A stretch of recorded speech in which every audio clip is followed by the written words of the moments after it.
Why did the president find it necessary not to interfere with the sector? Shadrack Mitty interrogates. It was his 14th presidential address on the coronavirus pandemic, exactly 1 year since the first COVID-19 case was first reported in the country. The tough-talking head of state outlawed all political gatherings, extended curfew for 60 days, but he did not touch on the education sector.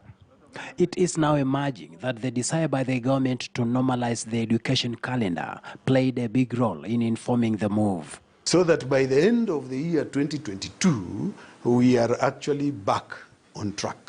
So that 2023, we are starting January as we've been.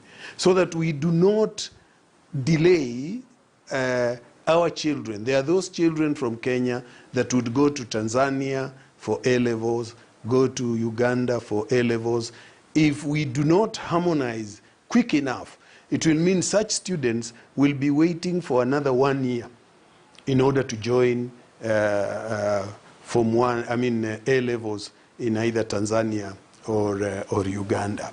However, with COVID-19 numbers suggesting that learners remained safe for the period they have been in school, it might have convinced the president not to interfere with the ongoing learning cycle.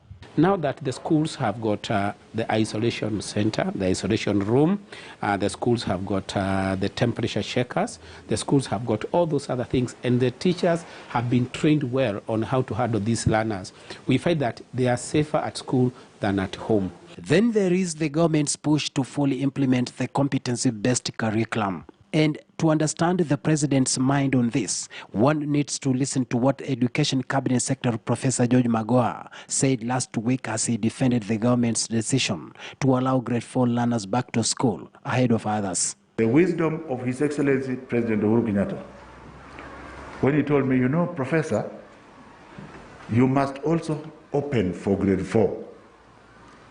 At that time, I didn't quite understand. But now I can see why. Suppose we had not opened for them. And CBC is an important issue in government. The CBC is so big because it's another legacy project of government. How would we have assessed these children so that they can go to grade 5? Grade 4 learners are currently doing their first national assessment under the CBC. And once they complete their test next week, they will stay home until July, when they will transition to grade 5. Shadrack Mitty, KTN News. And now to a story we have been following since